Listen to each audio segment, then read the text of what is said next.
They laughed because they thought the room already belonged to them. At 6:42 on a gray Tuesday morning, the briefing room at South Division smelled like burnt coffee, printer toner, and old confidence. The kind that built itself over years of closed doors and familiar faces, and men who had stopped questioning whether they deserved to lead. A map of the city glowed on the screen at the front wall, blocks marked in red and yellow, patrol routes layered over a hostage response plan that had already made half the room restless and the other half loud. Metal chair legs scraped against the tile. Someone cracked a joke about command staff hiding downtown while real cops did the hard work. A few men laughed too quickly, too comfortably. Then the door opened, and the laughter changed shape. Marcus Ellison stepped in carrying a slim black folder, one hand loose at his side, his expression unreadable in the cold fluorescent light. He wore a dark navy suit, clean lines, no flash, no need to prove anything with shine. He looked like a man who had learned a long time ago that some rooms measured you before you spoke, and some men decided who you were before you ever touched the table. For one beat, the room quieted, not out of respect, but curiosity. Then Sergeant Ryan Keller leaned back in his chair, glanced at the others, and smirked like he had just been handed the easiest laugh of the morning. "Well," he said, loud enough for the whole room. "Looks like downtown sent us a diversity brochure with a badge." The line landed exactly the way lines like that always do in rooms where too many people are used to silence protecting them. A few officers snorted into their cups. One man dropped his eyes and pretended to review the case file in front of him. Another turned just enough to hide the grin he didn't want caught on camera, even though there were no cameras in that room. Marcus didn't answer. He moved to the far end of the conference table and set the folder down with careful precision, like he was placing something heavier than paper on the wood. Ryan watched him with that casual contempt some men confuse for authority. "You lost, Lieutenant," he asked, though the question was not a question at all. "Briefing for field command. This isn't policy review."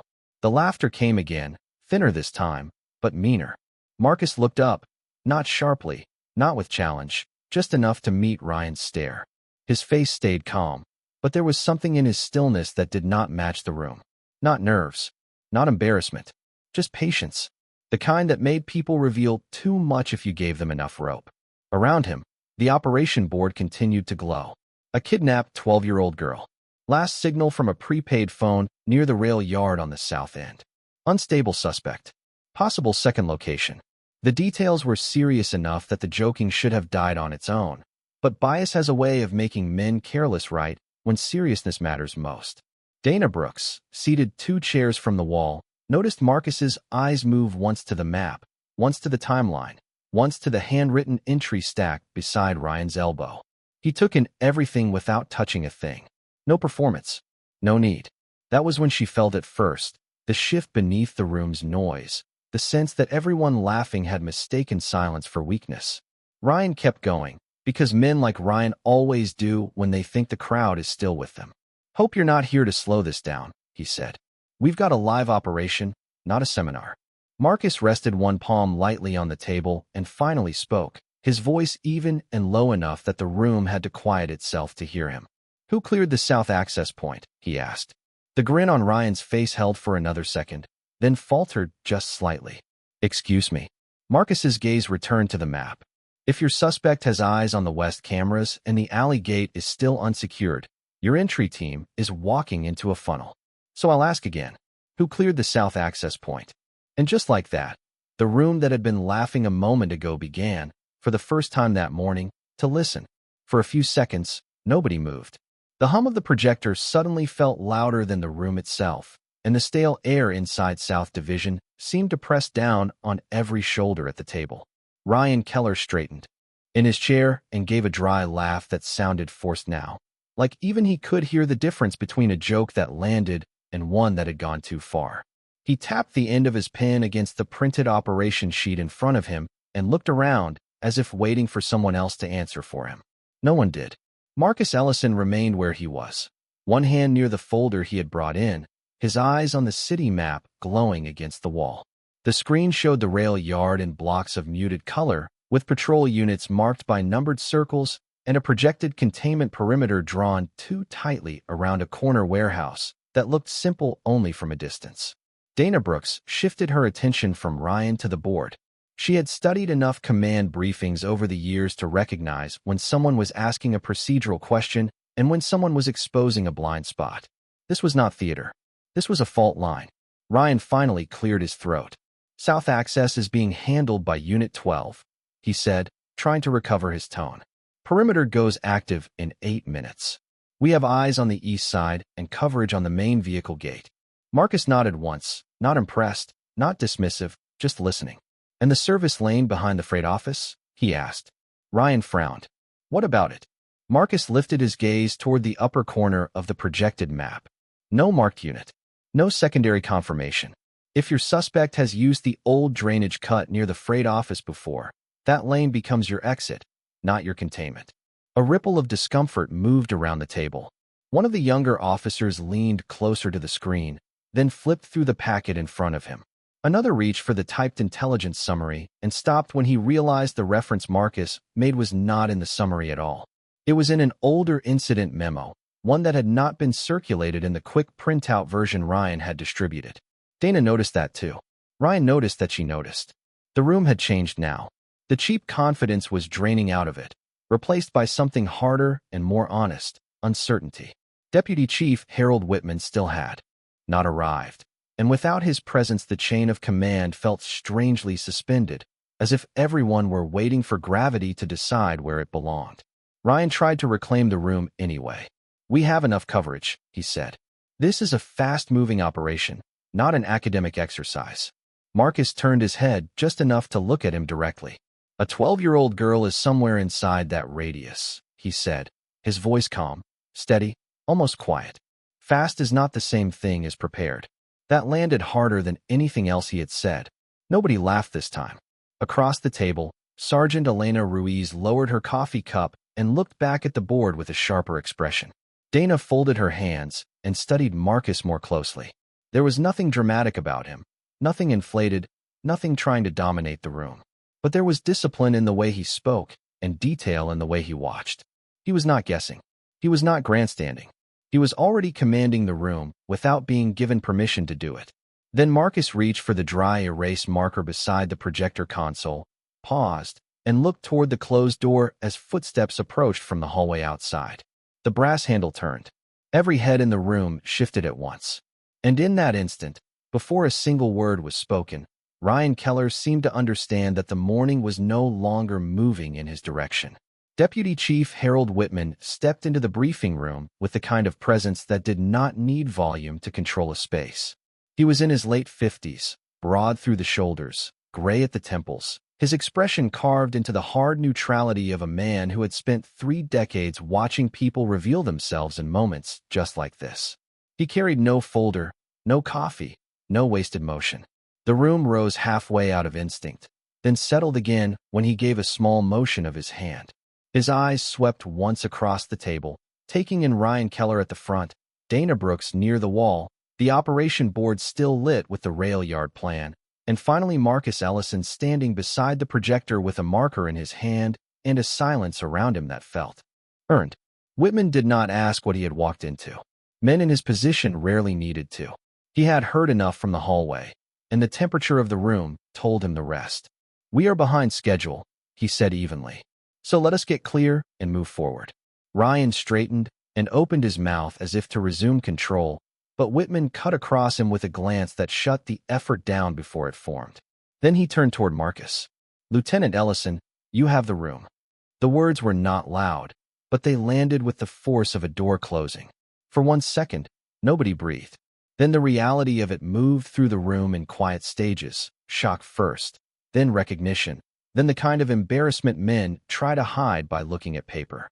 Dana watched Ryan's face lose color in small, disciplined increments. It was not dramatic. It was worse than that. It was public. Marcus did not savor it. He did not turn toward Ryan. He did not pause to let the moment punish anyone more than it already had. He simply stepped closer to the map, uncapped the marker, and drew a clean line along the south edge of the projected rail yard. The current containment box is too narrow, he said. If the suspect is monitoring the main approach, he will not challenge the obvious perimeter. He will use the route that feels ignored. He circled the service lane behind the freight office, Then mark the drainage cut that ran under the old concrete wall. This is your real exit path. If you leave this soft, you are not containing him. You are guiding him.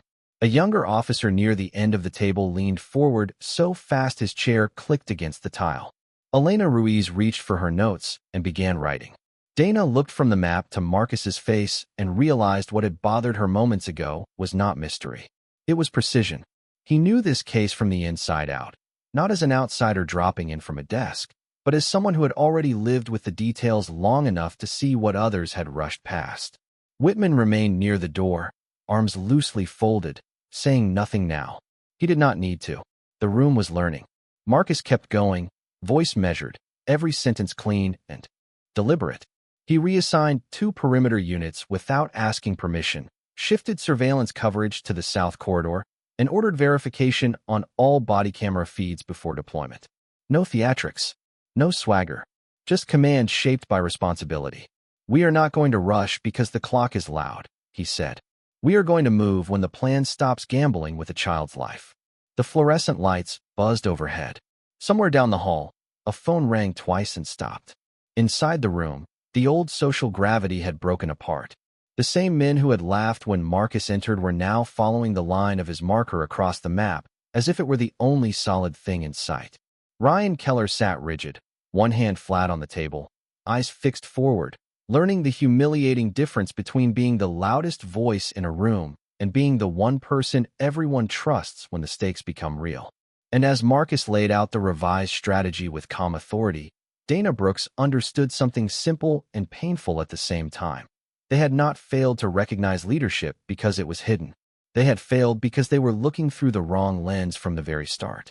By 6:58, the room had stopped thinking of Marcus Ellison as an interruption and started treating him like the center of gravity.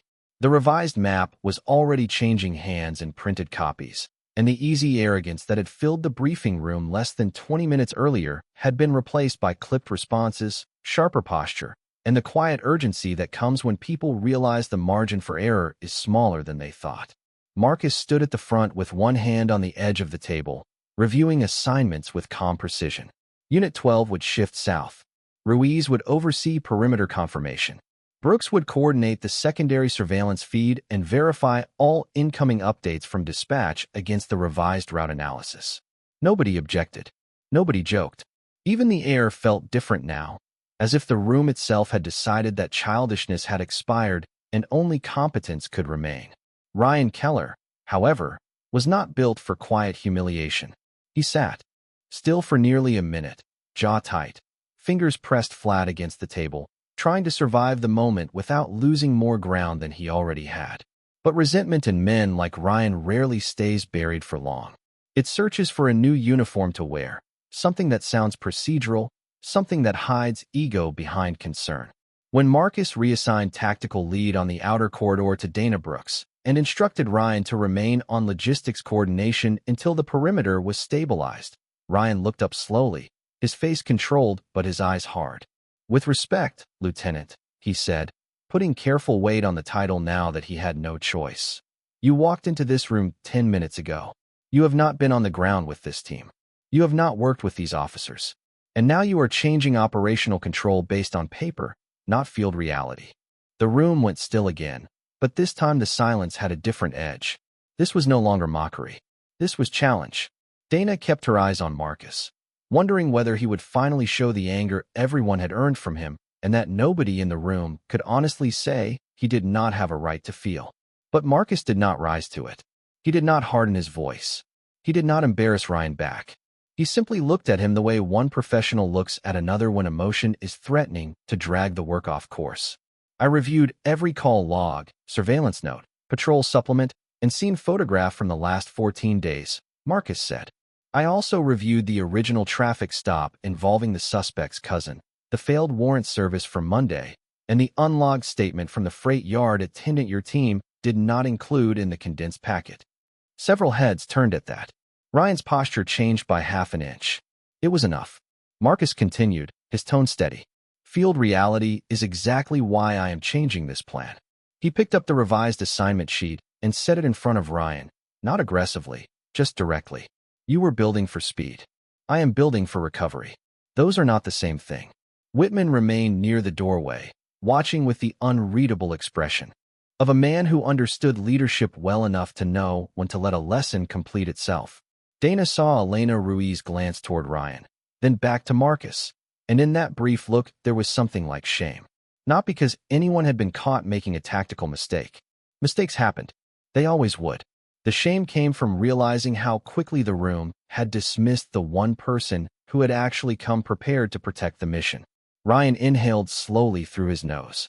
"And if your read is wrong?" he asked. Marcus answered without hesitation. "Then I answer for it." The simplicity of that response moved through the room like a current. No defensiveness, no speech, just accountability. It was so plain, so direct, that it made every excuse in the room sound smaller than it had a moment ago. Dana felt something settle inside her then, not just respect for Marcus, but anger at how predictable this had been. A black officer walks into a room full of assumptions, and before he can even speak, some people decide his purpose, his limits, and his value. Then when he proves them wrong, they call it sudden, as if the leadership had not been there the entire time. Marcus turned back to the board and began issuing final deployment notes. His voice remained calm, but now it carried something stronger than authority. It carried trust. Not the easy kind people hand to men who already look familiar, but the harder kind that is earned in a room determined not to give it. And one by one, as radios were checked and units confirmed positions, the people around that table began to understand a truth that reached far beyond the walls of South Division. Disrespect can make a lot of noise, but when lives are on the line, only character knows how to lead. At 7:06, the briefing room emptied with the kind of speed that only comes when people finally understand what is at stake. Chairs scraped back, radios crackled to life, printed maps disappeared into uniform pockets, and the stale fog of ego that had clouded the room all morning gave way to movement with purpose. Outside the narrow windows, the sky over South Division was still dark blue, the first weak hint of sunrise caught. Behind the city like a promise that had not decided whether it would arrive. Marcus Ellison stayed near the operations board as the last assignments were confirmed, his voice low, direct, and free of wasted words. He moved through the final details the way some men move through prayer, with steadiness, with attention, with respect for consequences that had not happened yet, but already carried weight. Dana Brooks remained beside the dispatch console, headset crooked over one ear, one hand on the updated perimeter chart. She watched Marcus speak to each unit with the same calm tone, whether they had respected him from the start or not. There was no scorekeeping in him, no trace of the humiliation he had every reason to remember. That struck her harder than the reveal of his authority ever had. Plenty of people could take command when rank required it. Very few could do it without letting wounded pride leak into every sentence. Ryan Keller stood off to the side near the file cabinet, holding the revised logistics sheet Marcus had placed in front of him. He had not argued again. He had not apologized either. He looked like a man caught between two instincts he did not know how to reconcile. The need to preserve his image and the slow realization that his image had never been the same thing as his character. Marcus glanced once toward him and said, "Keller, confirm fuel status on every unit assigned south of Monroe. I do not want any vehicle dropping out because someone assumed half a tank was enough." The instruction was routine. The trust embedded in it was not. Ryan looked up, surprised by the absence of punishment in Marcus's tone. "Understood," he said, and for the first time that morning, his voice sounded more like an officer than a man protecting his pride. Dana noticed that too. Across the room, Elena Ruiz finished checking the body camera verification list and handed it to Marcus. "All active units confirmed," she said. "South corridor coverage updated." Marcus nodded. "Good. We move with discipline. No one improvises unless the facts change, and if they do, they report before they react." It was a simple sentence, but it landed with the clean force of experience. Not the kind of experience people bragged about over stale coffee and old war stories, but the kind that came from understanding how fast preventable mistakes could become permanent ones. Dana looked down at the operation packet again and saw what she had missed earlier in the rush. The annex pages attached to Marcus's file were marked with city-level review codes, cross-agency notes, and a handwritten time sequence in black ink that mapped the suspect's pattern over 2 weeks with almost unsettling precision. He had not arrived this morning to take credit for someone else's work. He had been carrying the weight of this case long before any of them had seen his face. The unfairness of that settled deep in her chest. They had treated him like a symbol before they ever allowed him to be a man. They had measured him against their assumptions before they measured his preparation. And if Whitman had been delayed another 10 minutes, they might have kept going, mocking the very person most equipped to prevent the mission from collapsing. That was the ugliest part of prejudice, Dana thought. Not only the cruelty of it, but the waste. The way it made people miss excellence standing right in front of them. Marcus reached for his black folder, opened it, and pulled out a final page. "One more thing," he said, and the room quieted again. The girl's mother called dispatch at 5:11. Her exact words were, "Please do not let them scare him into doing something worse. Just bring my daughter home." He let that sit for a second, not as theater, not as manipulation, but as a reminder. That is the mission, he said. Not winning the room. Not proving who is toughest. Bringing her home. No one answered.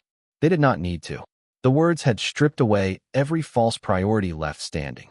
Ryan lowered his eyes to the paper in his hands. Elena exhaled slowly. Dana felt her throat tighten, not from fear, but from the sudden clarity of hearing someone put humanity back at the center of a police operation. In that moment, Marcus was doing more than correcting a plan. He was correcting the culture around it, forcing everyone within earshot to remember that the badge did not exist to feed anyone's ego. It existed to serve people at their most terrified. A radio on the side table broke the silence with a burst of static, then a dispatcher's voice confirming that South units were in position and waiting for command authorization. Marcus closed the folder, looked once at the map, then at the people around him, and Dana understood that the next phase of the morning had already begun. The briefing room lesson was over. Now came the harder test, the one that would show whether the people who had listened to Marcus were ready to become the kind of officers their city actually needed. At 7:14, South Division no longer sounded like a building waking up. It sounded like a machine being forced into discipline. Radios carried short confirmations from units moving into place near the rail yard. Dispatch monitors glowed in pale blue rows, and the operations floor beyond the briefing room had taken on the clipped rhythm of people trying to stay ahead of a situation that could turn with one bad assumption. Marcus Ellison stepped into the command alcove just off the main operations floor, where a glass window overlooked 3 dispatch stations and a digital city grid pulsed with active unit locations. Dana Brooks followed with a tablet tucked under one arm, while Elena Ruiz moved toward the communications board to verify that every revised assignment had been acknowledged. Ryan Keller came last, still holding the logistics sheet, quieter now, but not smaller. Something in him had shifted. Pride was still there. Men like Ryan did not shed that in a single morning. But now it had to stand in the same room as evidence, and evidence is hard on pride when it has nowhere left to hide. Marcus set his folder on the narrow counter below the glass and keyed open the incident timeline on the monitor. The screen filled with time stamps, camera notes, call records, and a grainy still image from a traffic camera 2 blocks east of the old freight office. "Talk to me," he said, not to anyone in particular and somehow to everyone at once. Ruiz answered first. "South units are in place. Secondary lane is covered. Body camera confirmation remains active across all assigned teams." Dana checked her headset and said, "Dispatch has one updated note from the mother. No new contact from the suspect. Cell activity remains dark." Marcus nodded once and zoomed in on the image. "He is not dark," he said. "He is quiet. Those are not the same thing." Dana looked at the screen and saw what he meant. A white delivery van caught at 5:48 near an access road that should have been empty. A shadow under the overhang of the freight office where no loading activity had been scheduled. A maintenance gate that looked closed in the report but sat half an inch off alignment in the photo, enough to suggest recent use to anyone trained to notice what normal should look like. Marcus pointed at the lower corner of the image. "This is why the South Corridor matters," he said. "He knows people respond to the obvious address. He is hiding in the place next to it." Ryan stepped closer before he seemed to realize he was doing it.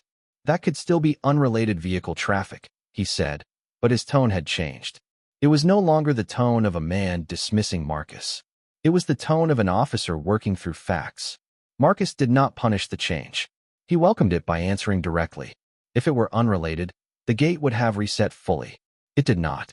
And the attendance statement from yesterday mentioned hearing engine idle between 4:30 and 5 o'clock in a lot scheduled to be empty. Ryan looked at the screen for a long second. That statement was not in the briefing packet.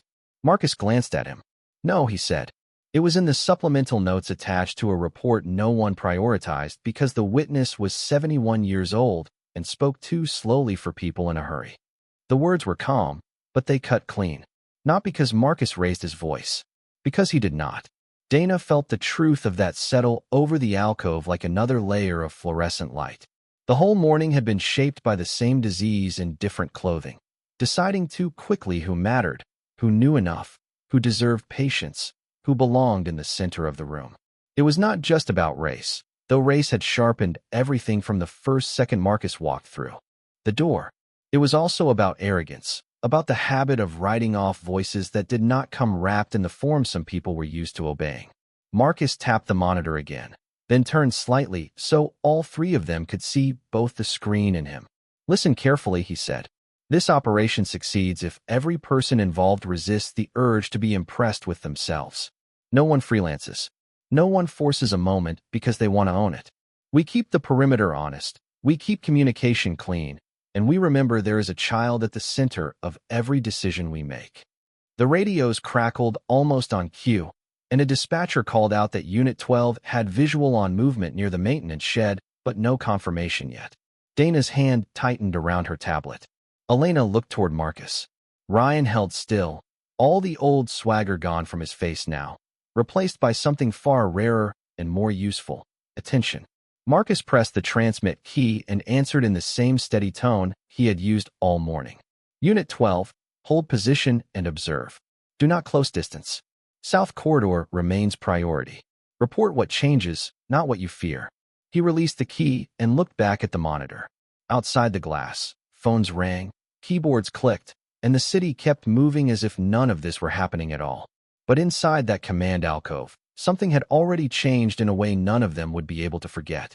The officer some of them had reduced to a joke was now the only reason the plan still had a conscience. And as the next update came in over the radio, Dana Brooks understood that the greatest test of leadership was not whether a man could take command after being disrespected. It was whether he could still make everyone around him better after they had already shown him exactly how little they thought he was worth. The next radio update came in at 7:19, thin with static and tension. Unit 12 to command. We have visual on a male subject near the maintenance shed. Cannot confirm identity. He is moving between the shed and the freight office wall. No visual on the child. Marcus Ellison did not answer immediately. He let 1 second pass. Maybe 2. The way experienced people do when they understand that the pause between information and reaction is sometimes where the best decisions are made. Dana Brooks stood beside him with her headset pressed tighter to one ear, watching the digital grid pulse over the city map.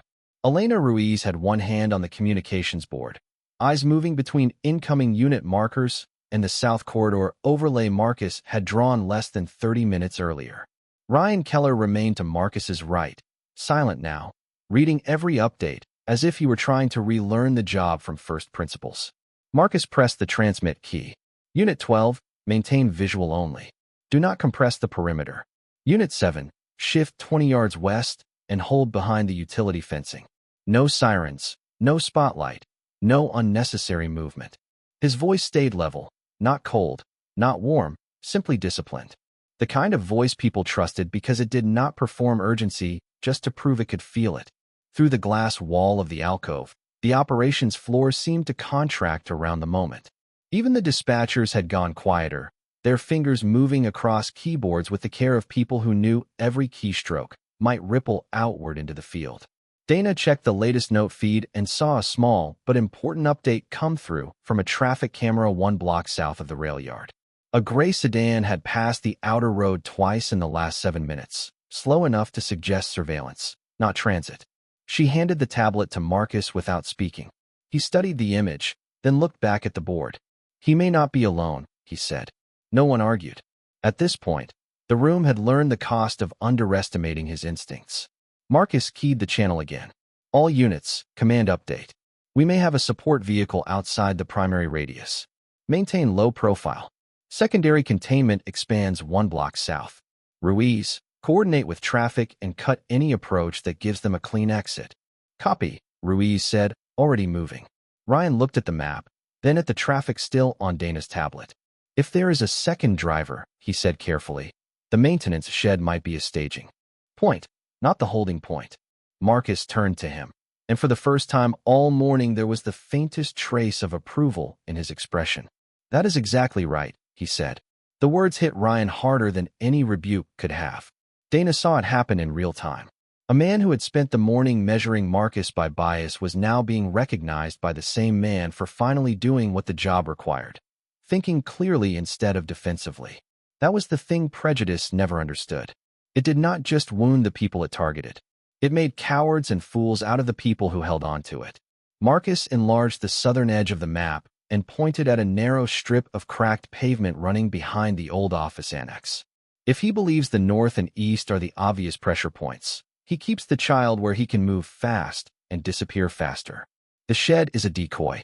The annex gives him cover, distance, and choices. Dana's stomach tightened. The layout made terrible sense now that he said it aloud. All morning the original operation had treated the rail yard like a single address, one location, one confrontation, one clean tactical picture. Marcus had seen what the rest of them missed. Real danger rarely sat in the center wearing a sign. It waited in the overlooked space nearby, in the blind corner, in the place people ignored because their confidence had narrowed their vision. A new voice cut across the radio, this one from Unit 7. Command, I have movement behind the annex. Small frame. Possible juvenile. Cannot confirm from this angle. Everything in the alcove stilled. Dana felt her pulse rise against the headset. Elena froze with one hand above the keyboard. Ryan's eyes fixed on the grid. Marcus did not waste the moment. Unit 7, hold your position, he said. Do not announce. Do not rush. Give me description. There was a pause. Then the reply came back, lower this time. Looks like a girl. Light hoodie. Seated low behind the annex wall. No visible restraints. She is moving. Dana closed her eyes for half a heartbeat. Moving. Alive. The word itself felt like oxygen. Marcus exhaled once, not with relief, but with sharper focus. All units, listen carefully, he said. Our priority is recovery, not confrontation. We do this slow, and we do it right. Unit 12 maintains eyes on the male subject. Unit 7 stays on the juvenile. Nobody collapses the scene unless I say so. His hand remained on the radio, steady as stone. Outside the glass, the first real line of sunrise touched the far edge of the skyline and washed the city in a pale gold that made everything look briefly cleaner than it was. Dana looked at Marcus and understood, more deeply than before, what the room had almost lost by mocking him when he walked in. They had almost let ignorance steer an operation involving a child because some men were more comfortable laughing at a black officer than learning from him. But now the truth was standing in full light. Marcus had not taken control to dominate anyone. He had taken control to protect the people depending on them, including the officers who had not shown him the same grace. And as the radios held in tense silence waiting for his next command, every person in that alcove could feel it at once. The morning was no longer about who had been embarrassed in a briefing room. It was about whether they were worthy of the standard Marcus Ellison had set. At 7:23, the command alcove held the kind of silence that did not come from calm, but from control. Every person inside it understood that one careless move could undo everything Marcus Ellison had spent the last 40 minutes correcting. The digital map pulsed softly beneath the glass, unit markers steady around the rail yard. The south corridor now locked down exactly where Marcus had insisted it needed to be. Dana Brooks kept her eyes on the live notes feed, reading each update twice before speaking, while Elena Ruiz coordinated quietly with traffic control to keep the outer roads clean without drawing attention. Ryan Keller stood close enough to the monitor now that the blue glow caught the strain in his face, but for the first time that morning, there was no defensiveness left in him, only concentration. Over the radio, Unit 7 came back in a low voice. Command, Juvenile is now moving toward the rear door of the annex. She appears, disoriented but mobile. No visible contact with the male subject. Marcus lifted the radio without hesitation. Unit 7, stay with her visually only. Do not call out. Unit 12, report on the male. Static crackled, then Unit 12 answered. Male subject still near the maintenance shed. Pacing, looking toward the north fence line. He does not appear aware of Unit 7's angle. Marcus studied the screen, then the still image Dana had handed him earlier. The pieces were aligning now, not because the situation had become simple, but because he had forced the team to slow down long enough to see it clearly. The shed had never been the center. It had been the distraction. The annex was where the real decision had been waiting. He split the scene. Marcus said, more to the room than to the radio. He wanted attention on himself and distance from the child. Good. We do not waste that. Dana looked at him and felt, again, the steadiness that seemed to gather around Marcus in moments when everyone else was one wrong thought away from panic. He did not feed on pressure. He refined under it. Marcus keyed the radio. Unit 7, when the juvenile clears the rear corner of the annex, you move in quietly and secure her. No sudden crowd, no shouting, no sirens. We keep this soft. Unit 12 remains fixed on the male subject. No advancement unless he shifts toward the annex or south lane. Copy, came the answer. Then the waiting began, measured not in minutes, but in heartbeats. Dana could hear faint keyboard clicks behind the glass on the operations floor, the whisper of HVAC through the vents, the shallow static of an open channel carrying the breath of officers half a city away. Ryan's eyes remained on the monitor, and when he finally spoke, his voice was lower than Dana had ever heard it. You saw the split before any of us. Marcus did not look at him. I saw what the facts were trying to say, he answered. The rest of us were louder than the facts. The words were simple, but they landed in Ryan with visible force. Dana saw it in the way his shoulders lowered, not with defeat, but with recognition. That was the real reversal of the morning. Not rank. Not embarrassment. Truth. A few seconds later, Unit 7's voice returned, tight but controlled. Command, juvenile is clear. Repeating, juvenile is clear. She is with us. No one in the alcove moved for half a breath, as if all of them needed the words to arrive fully before trusting them. Dana felt her throat close with relief, so sudden it almost hurt. Elena pressed a hand flat to the edge of the desk and closed her eyes for one quick second. Ryan let out a breath he had probably been holding since sunrise. Marcus remained still, but Dana saw the smallest change in his face. Not celebration, not release. Just the unmistakable easing of a man who had refused to let hope outrun discipline and was finally given a reason to allow it. He pressed the radio again. Unit 7, move the child to the medical staging area on Monroe and keep her shielded from visual traffic. Unit 12, status on the male subject. The response came back almost immediately. He is moving north. Fast walk toward the fence line. Looking agitated. Marcus answered in the same measured tone he had used all morning. All units hold containment. Keep distance. He has lost leverage. Do not create a new crisis out of relief. Dana turned toward him then, struck by the precision of that sentence. Some leaders unravel the moment danger begins to lift. They mistake relief for permission to stop thinking. Marcus did the opposite. He understood that the last careless minute after a breakthrough could still cost everything. Another update came through. Male subject has stopped near the north fence. Hands visible. He is not advancing. Ruiz looked at Marcus. We have enough coverage to close if needed. Marcus considered the map one more time, then nodded once. Then we close carefully, he said. No theater. No victory lap. Just procedure. The words carried through the alcove like a final correction not only to the operation, but to the culture that had nearly poisoned it from the start. Dana looked at Ryan again and could see that he knew it too.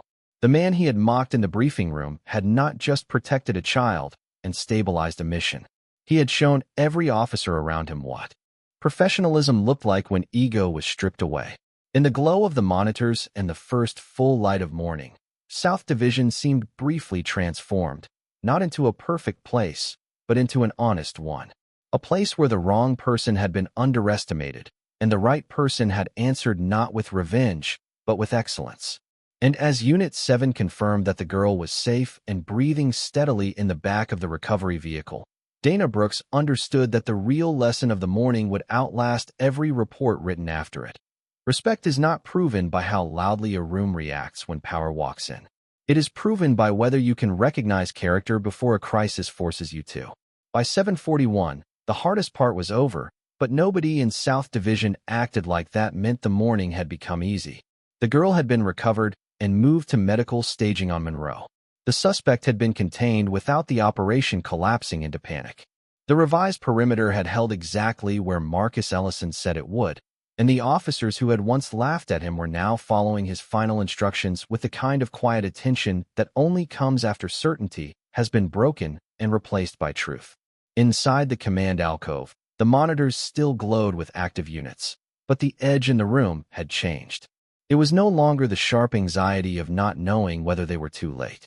It was the heavier, more reflective tension that comes after people realize how close they came to getting something irreversible wrong. Dana Brooks stood with her tablet lowered at her side, listening as medical confirmed the child was responsive, frightened, and physically stable. Elena Ruiz finished relaying outer perimeter release orders, one unit at a time, careful not to let the operation unravel in its final minutes.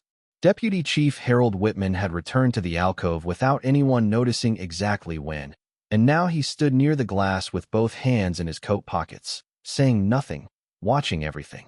Ryan Keller remained near the operations counter, his revised logistics sheet folded once in his hand, the paper softened at the edges from the pressure of his grip.